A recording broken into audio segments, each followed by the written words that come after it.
Hey guys, welcome back to the channel. Nate here with Murray Farm and Ranch, and I'm up here at the barn, up here in the stalls, and I wanted to talk to you guys a little bit about beef animals and part of kind of our plan here on the farm and what we do as far as our beef program goes.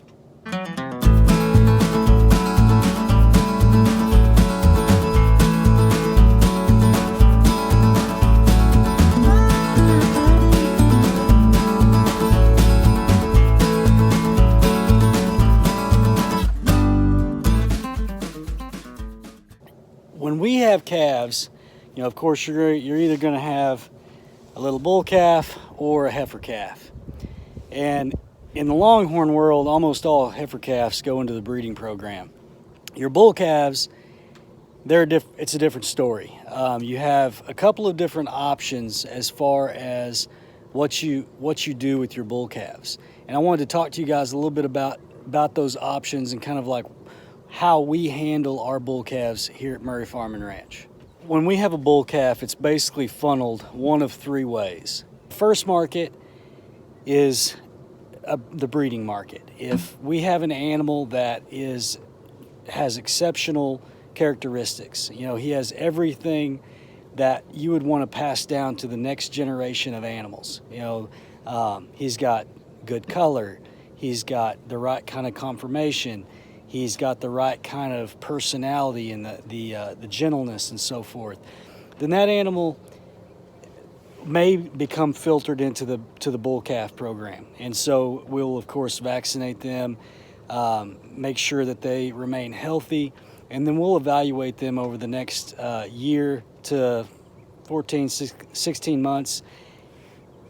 And they very well may go be sold as a breeding bull, or they may be retained here on our own farm to breed first-time heifers and so forth. The next market, trophy steer market. We have a lot of very pretty animals born on our farm. Our bull has he has a wild type coloration pattern. A lot of our cows do as well, and so we have a lot of flashy, speckled and spotted cows or calves, and there's a market for that.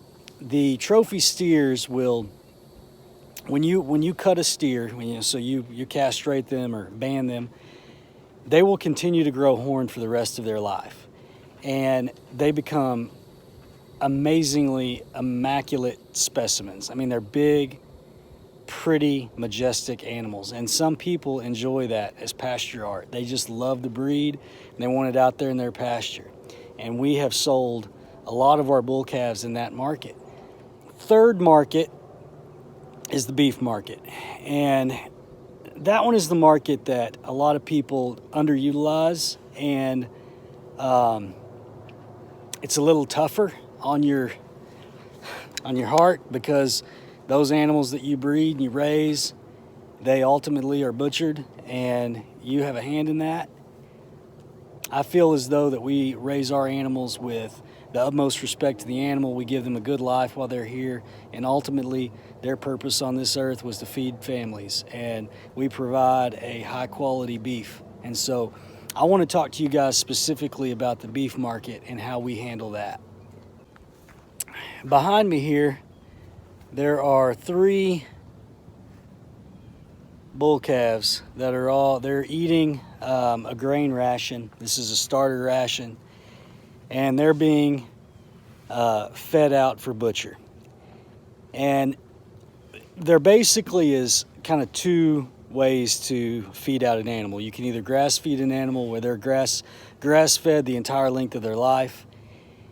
That's going to provide you with an animal that has a healthier nutrition profile. It's going to be higher in omega-3 fatty acids. It's going to be leaner beef. It's going to have a little more of a gamey flavor to it, I suppose. But it's a very healthy beef option, and we like to utilize that market. Grass-fed animals will take longer to mature. You're not going to feed out a grass-fed animal and get them to a butcher weight in 12 months or probably even 16 or maybe 18 months. It takes a little longer with them. And so the faster way to feed out an animal is with a grain-fed situation.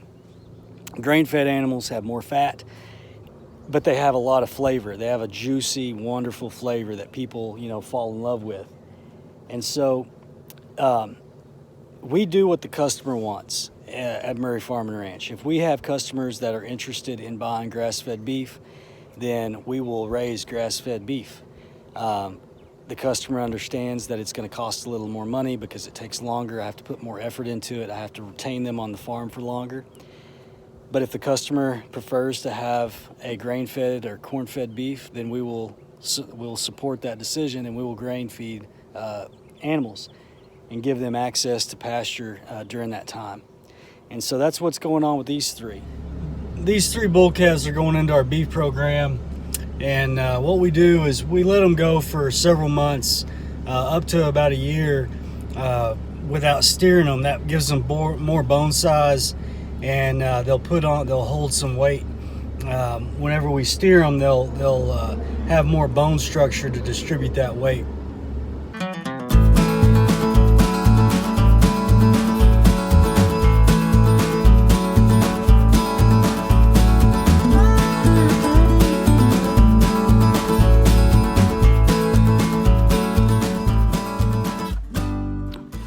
I want to talk to you guys a little bit about how we transition these steers from grass to a grain ration.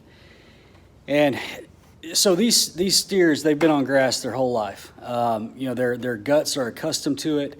The bacteria that's in their gut is specially for, it's been specialized for grass. And it takes different bacteria and so forth to metabolize grain. And so you want to transition an animal slowly. You don't want to just jump in full force and go from, sheer grass to total, high corn feed. It's going to cause them a gastrointestinal upset. A lot of diarrhea, puts stress on the animal.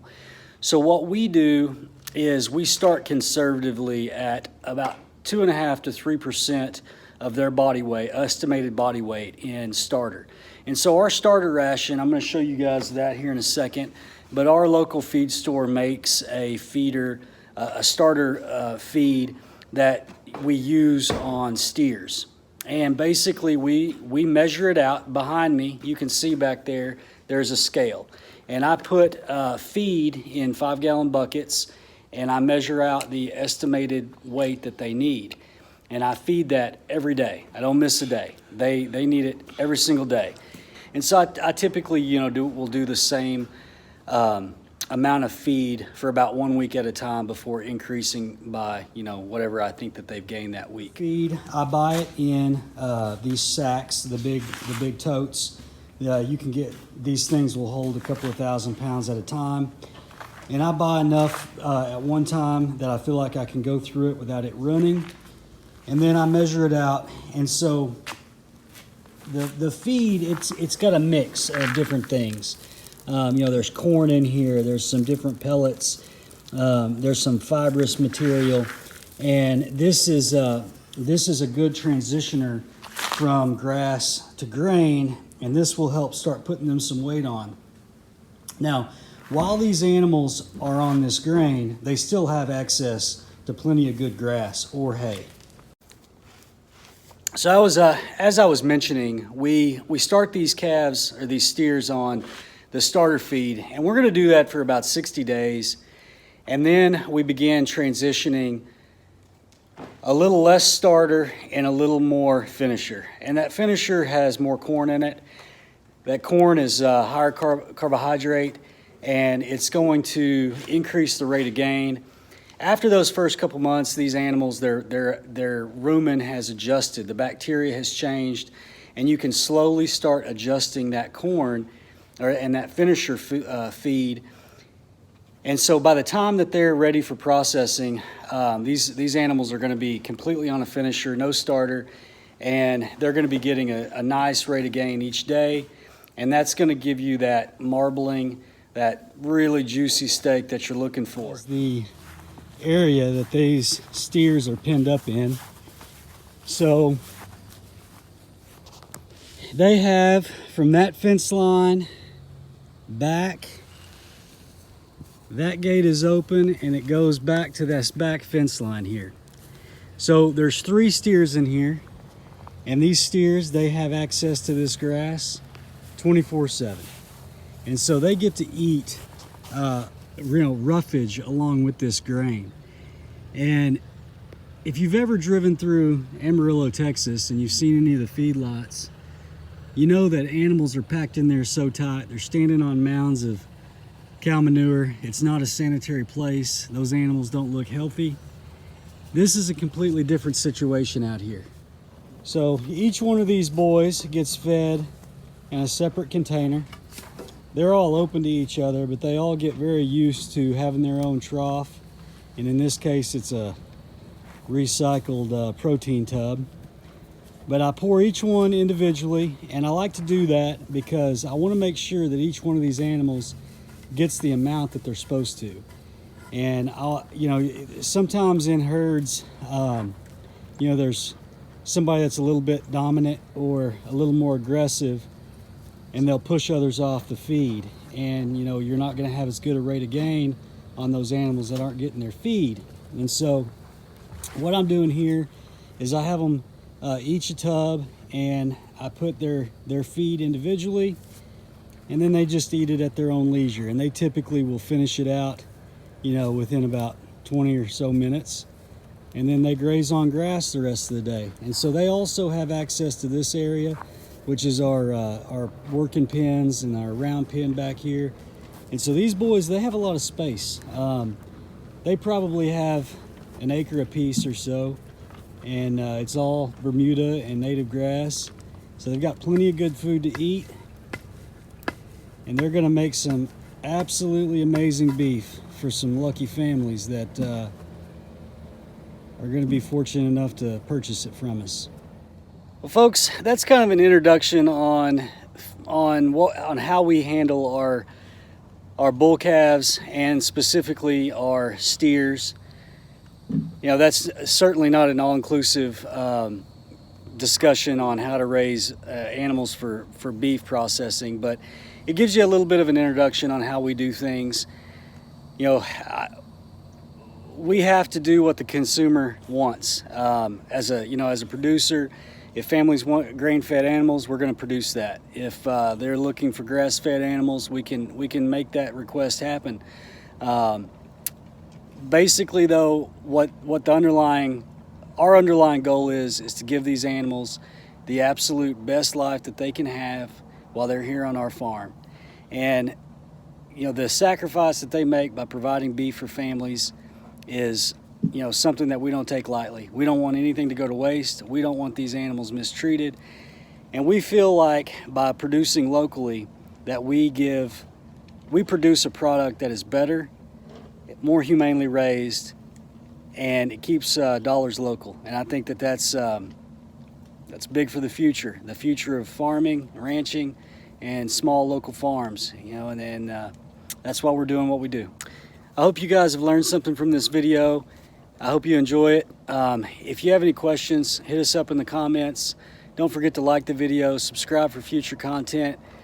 If you have any questions, definitely hit us up. I'd be happy to try to answer them. If I don't know the answer, I can certainly get you in touch with somebody that probably does.